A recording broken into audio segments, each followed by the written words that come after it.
ചേലയെ മുഷിഞ്ഞ ചേല കീറിയ ചേല എന്നുള്ളതിനെ നമ്മൾ ഇപ്പൊ കാണുന്നത് കുചേലത്വം കുറവ് എന്നർത്ഥം. കുചേലത്വത്തെ കുറവായിട്ട് കാണണം. കുറവ് എന്ന് പറയുമ്പോൾ സർവത്ര പരിപൂർണനായിരിക്കുന്നത് ഈശ്വരനാണ്. ഓം പൂർണ്ണമത പൂർണ്ണമിതം. അപ്പൊ അവിടെ പൂർണ്ണനായിട്ട് നിൽക്കുന്നത് ആ സർവേശ്വരൻ. നമ്മളൊക്കെ അപൂർണരാണ്, പൂർണ്ണത കൈവരിക്കാത്ത അപൂർണരാണ്. അത് കുറവാണ്. ആ കുറവുള്ളവരായ നമ്മൾ പലതരത്തിലാണ് നമുക്ക് ഈ കുചേലത്വം. ഇപ്പൊ നോക്കിയാൽ ടാറ്റയും ബിർളയും അംബാനിയും യൂസഫലിയും രവിപിള്ളയും ഒക്കെ ഒരു തരത്തിൽ നോക്കിയാൽ കുചേലന്മാരായിരിക്കാം. ഒരു തരത്തിൽ. എന്താ കാരണം? കുചേലത്വം അല്ലെ കുറവ് പലതിനാണ്. ഒന്ന്, ചിലർക്ക് സമ്പത്തിന്റെ കുചേലത്വം കുറവ്, ചിലർക്ക്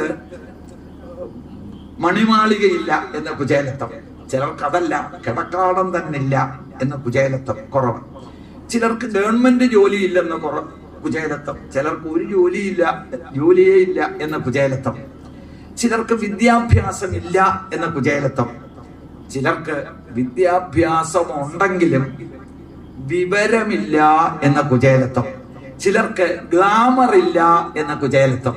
മനസ്സിലാവുന്നുണ്ടോ? ചിലർക്ക് ആരോഗ്യമില്ല എന്ന കുചേലത്വം. ഇങ്ങനെ ഏതെങ്കിലും തരത്തിലുള്ള കുറവുകൾ ഉള്ളവരാണ് നമ്മളെല്ലാം തന്നെ. അവിടെ നമ്മുടെ കുറവും നമ്മുടെ ആത്മഭാവത്തിലെ സന്താനങ്ങളുടെ കുറവും എന്താണെന്ന് നമുക്ക് അറിഞ്ഞുകൂടാ. മനസ്സിലായോ? ഞാനും എൻ്റെ പിള്ളേരും എല്ലാം തികഞ്ഞവരാണ്. അയലത്തുള്ള രായമച്ചയുടെ മോളും രാമേന്ദ്രപിള്ള ചേട്ടന്റെ മോനും ഒക്കെ മോശക്കാരാണ്.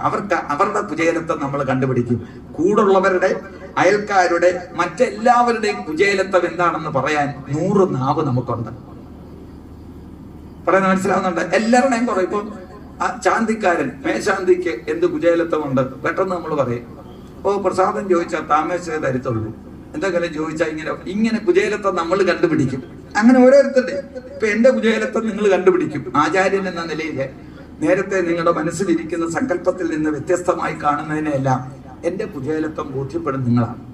എന്നാൽ അവനവന്റെ കുചേലത്വത്തെ ബോധ്യപ്പെടുക എന്ന് പറയുന്നതാണ് ഈ കാലഘട്ടത്തിൽ കുചേലഗതിയിൽ നിന്ന് സ്വീകരിക്കാൻ.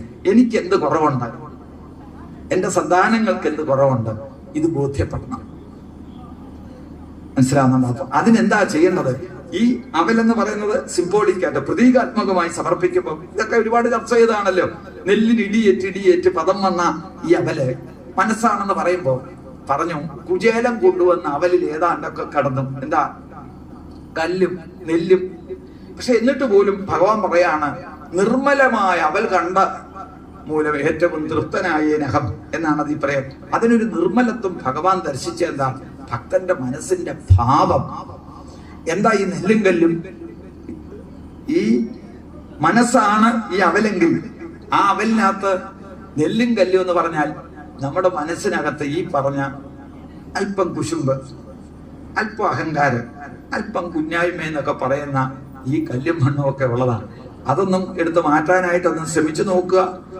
വാചമടിച്ചെന്ന് വിചാരിച്ചൊന്നും, അതുപോലെ ലേഖനം എഴുതിയാലും പ്രസംഗിച്ചാലും ഒന്നും പോകുന്ന ആളല്ലത്. അതോടുകൂടി തന്നെ ഭഗവാന് അർപ്പിക്കാൻ കഴിയുന്ന മനസ്സിനെയാണ് കുചേലന്റെ അവൽ സമർപ്പണത്തിലൂടെ ബോധ്യപ്പെടേണ്ടത്. അപ്പൊ നാളെ അവൽ ഇവിടെ നിന്ന് ഈ അവൽക്കിഴി സമർപ്പണം ഉണ്ട്. ഇവിടെ അവൽക്കിഴി വാങ്ങി സമർപ്പിക്കുമ്പോൾ ഈ ബോധം വേണം, ഭഗവാനെ എന്റെയും എന്റെ സന്താനങ്ങളുടെയും കുചേലത്വത്തെ അവിടുന്ന് നീക്കിത്തരയണമേ എന്ന പ്രാർത്ഥനയോടുകൂടി വേണം അത് സമർപ്പിക്കാൻ. അതുപോലെ തന്നെ അവൽ പറയും, ഈ പറയുന്ന സങ്കല്പം തന്നെയാണ്. അപ്പൊ അവൽപ്പറ സമർപ്പിക്കുമ്പോൾ ഈ കുചേലത്വം നീങ്ങി കുബേരത്വത്തിലേക്ക് അല്ലെങ്കിൽ സുചേലത്വത്തിലേക്ക് നമ്മളെ എത്തിക്കാൻ പരിപൂർണനായിരിക്കുന്ന ഭഗവാന് മാത്രമേ കഴിയുള്ളൂ. അതാണ് ഈ പറയുന്ന സങ്കല്പം, ഈ വഴിപാടുകൾ. അപ്പോൾ ഋണമുക്തി അർച്ചന എന്ന് പറയുന്ന ഋണത്തെ, ഈ കടത്തിൽ നിന്ന് മുക്തി പ്രാപിക്കുക എന്ന് പറയുന്ന സങ്കല്പം നമ്മൾ കഴിഞ്ഞ ഒരു ദിവസം പറയുകയുണ്ടായി. പിതൃകടം, അവിടെ ഋഷികടം, ദേവകടം എന്ന് 3 കടങ്ങൾ നമുക്കുണ്ട്. അതിൽ പിതൃകടത്തെ സൽസന്താനം ഉണ്ടായി വേണം വീടാൻ. അതിനെന്താ? സന്താനങ്ങൾ ഉണ്ടാകുമ്പോൾ നമ്മൾ കഴിഞ്ഞ ദിവസം പറഞ്ഞു, പുംനാമം എന്ന് പറയുന്ന നരകത്തിൽ നിന്ന് ത്രാണനം ചെയ്യുക എന്ന് പറയുന്നതിനാണ് പുത്രൻ. അപ്പൊ അങ്ങനെ അത് വീടി. രണ്ടാമത് ഋഷികടം എന്ന് പറഞ്ഞാൽ നമ്മൾ ഭാരതത്തിൽ നമുക്ക് ജന്മം കിട്ടി. ഭാരതത്തിന്റെ ഒരു സംസ്കാരത്തെ കുറിച്ച് പറയുന്നത് ആർഷഭാരത സംസ്കാരം എന്നാണ്. ഋഷിമാരിൽ നിന്ന് കിട്ടിയ ഒരു സംസ്കാരമാണ്. അപ്പൊ അതുകൊണ്ട് ഒരു സംസ്കാരത്തെ ദാനം ചെയ്ത ഋഷിമാരോടെ കടമുണ്ട്. ഇപ്പൊ നമ്മളിവിടെ പാരായണം ചെയ്യുന്ന ഭാഗവതം തന്നെ വ്യാസൻ എന്ന ഋഷിയിൽ നിന്ന് കിട്ടിയതാണ്. ആ കടം എങ്ങനെ വീടണമെന്ന് ഭാഗവതം പറഞ്ഞത് ബ്രഹ്മചര്യത്താലേ തീർക്ക ഋഷിതൻ കടം എന്നാണ്. ബ്രഹ്മചര്യം കൊണ്ട് വേണം ഋഷി കടം വീട്ടാൻ. അവിടെ ഒരു വലിയ ഒരു ചിലർ തെറ്റിദ്ധരിച്ചിട്ടുണ്ട്. ബ്രഹ്മചര്യം എന്ന് പറഞ്ഞാൽ വിവാഹം കഴിക്കാത്ത അവസ്ഥ എന്നുള്ള രീതിയിൽ ഒരു പറച്ചിലുണ്ട്. അതല്ല, ബ്രഹ്മത്തിൽ ചരിക്കുന്നു എന്ന് പറഞ്ഞാൽ വിദ്യാസമ്പാദന കാലഘട്ടം. ഇപ്പൊ ഗൃഹസ്ഥാശ്രമത്തിൽ ബ്രഹ്മചര്യമുണ്ട്, വാനപ്രസ്ഥത്തിൽ ബ്രഹ്മചര്യമുണ്ട്, സന്യാസത്തിൽ ബ്രഹ്മചര്യമുണ്ട്. എന്താ ഈ അവസ്ഥയിലൊക്കെ ഇരിക്കുമ്പോൾ ആര് ജ്ഞാനം നേടാനായിട്ട് ശ്രമിക്കുന്നു, അപ്പോൾ നമ്മുടെ ബ്രഹ്മചര്യമാണ്. ബ്രഹ്മത്തിൽ ചരിക്കുന്നു എന്ന അർത്ഥത്തോടൊപ്പം തന്നെ ജ്ഞാനം സ്വീകരിക്കാനായി പോകുന്ന സമയമൊക്കെ ബ്രഹ്മചര്യമാണ്. മനസ്സിലാവുന്നുണ്ടല്ലോ? അപ്പോൾ ബ്രഹ്മചര്യം കൊണ്ട് ഇതിന്റെ കടം വീട്ടണം എന്ന് പറഞ്ഞാൽ ഈ ഋഷീശ്വരന്മാര് നമുക്ക് തന്ന ജ്ഞാനത്തെ, അറിവിനെ സ്വീകരിച്ചുകൊണ്ട് അവരവർക്ക് സ്വീകരിക്കാവുന്ന അത്രയും തരത്തിൽ അതിനെ സ്വീകരിച്ചുകൊണ്ട് ഈ ഋഷിമാരോടുള്ള സംസ്കാരത്തെ തന്ന ഋഷിമാരോടുള്ള കടം വീടണം. ഇതാ ഭാഗവതം പറഞ്ഞു. മൂന്നാമത്തെ കടമാണ് ദേവകടം. അപ്പൊ നമ്മൾ പറഞ്ഞു യജ്ഞം നടത്തുന്നത് എന്തിനാണ്? ഇതിലൊന്ന് ചെവി തരണേ താല്പര്യമുള്ളവര്. യജ്ഞം നടത്തുന്നതിന് ഭാഗവതം പറയാണ് യജ്ഞത്താലേ തീർക്ക ദേവഗതൻ കടം. എങ്ങനെ ദേവതമാരോട് നമുക്ക് കടമുണ്ടായി? അപ്പൊ ഇവിടെ നമുക്ക് ജീവിക്കാൻ നമ്മളൊരു വീട് വെച്ചു. ആ വീട്ടിൽ താമസിക്കണമെങ്കിൽ പഞ്ചായത്തിന് അല്ലെ മുനിസിപ്പാലിറ്റിക്ക് അല്ലെ കോർപ്പറേഷന് കരം കൊടുത്താണ് നമ്മൾ ജീവിക്കുന്നത്, ടാക്സ് കൊടുക്കുന്നുണ്ട്. അതുപോലെ ഇലക്ട്രിസിറ്റി ഉപയോഗിച്ചാൽ അതിന് ചാർജ് നമ്മൾ അടയ്ക്കുന്നുണ്ട്.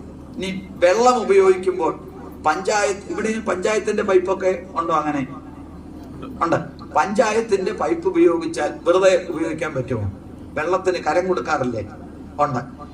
ഇങ്ങനെ നമ്മൾ ഈ പറഞ്ഞ ഇലക്ട്രിസിറ്റിക്കും ഈ വെള്ളത്തിനും ഒക്കെ കരം കൊടുത്ത്, താമസിക്കുന്ന വീടിനും സ്ഥലത്തും ഒക്കെ കരം കൊടുത്ത് ജീവിക്കുന്നവരാ നമ്മൾ. ശ്രദ്ധിച്ച് കേൾക്കണം. യഥാർത്ഥത്തിൽ ഈ പറഞ്ഞതിനേക്കാളെല്ലാം മനുഷ്യർക്ക് ഏത് മിടുക്കനും മിടുക്കിക്കും ജീവനോടിരിക്കണമെങ്കിൽ ശ്വാസോച്ഛ്വാസം ചെയ്യണം, അല്ലാതെ ജീവിക്കാൻ പറ്റില്ല. ഈ ശ്വസിക്കുന്നത് വായുവാണ്. ഈ വായു ആരാണ് തരുന്നത്? ഗവൺമെന്റോ പഞ്ചായത്തോ കോർപ്പറേഷനോ ജില്ലാ പഞ്ചായത്തോ വല്ലതുമാണോ നമുക്ക് ശ്വസിക്കാൻ വായു തരുന്നത്?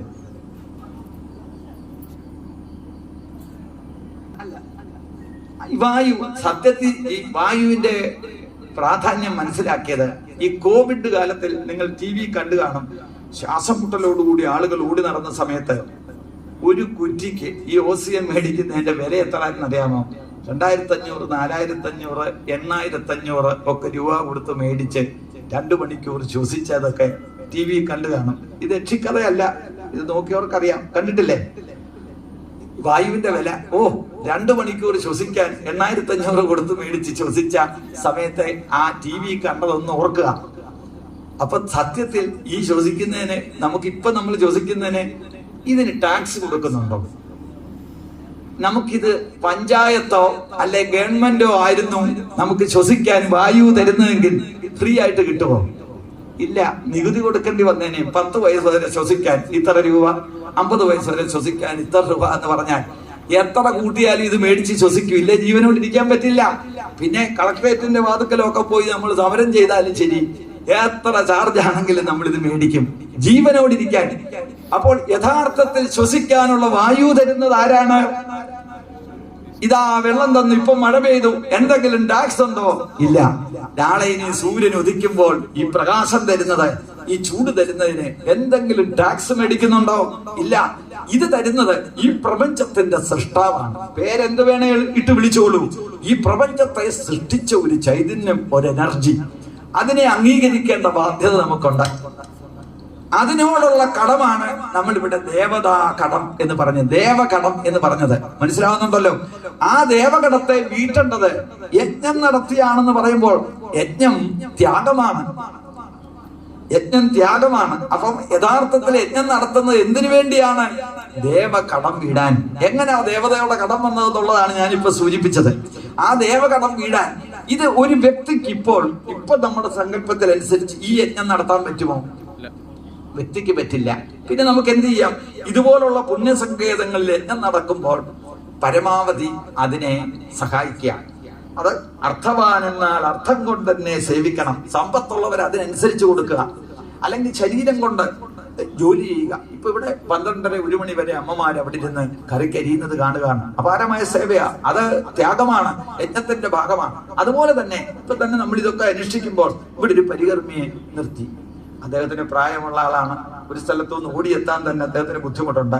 അപ്പൊ ആള് കൂടി വന്ന് കുറെ പറയും കാര്യങ്ങളും ഒക്കെ നടക്കുമ്പോൾ പരികർമ്മി ഉണ്ടല്ലോ എന്ന് വിചാരിച്ച് നിൽക്കുകയല്ല ചെയ്യേണ്ടത്. അതിനെ ഒന്ന് സഹായിക്കുന്നതിന് വേണ്ടി കുറച്ചു പേര്, ഒന്നീ കമ്മിറ്റി എന്നുള്ള ആളുകള്, ഇല്ലെങ്കിൽ അത് കണ്ടു നിൽക്കുന്ന ആരെങ്കിലും ഒക്കെ അതിന് സഹായിക്കാൻ എത്തേണ്ടത് ഒരു സാമാന്യ മര്യാദയുടെ ഭാഗമാണ്. ശരീരം കൊണ്ട് എനിക്കായി പണി ചെയ്യുകയും എന്ന് ഭാഗവതം പറഞ്ഞ കാര്യമാണ് ഞാൻ ഈ പറയുന്നത്. അത് സർവീസ്, അത് സമർപ്പണമാണ്. ഈശ്വര സേവ എന്ന് പറയുന്നത് അതാണ്. അത്തരം ഒരു കാഴ്ചപ്പാട് നമുക്കുണ്ടാകണം.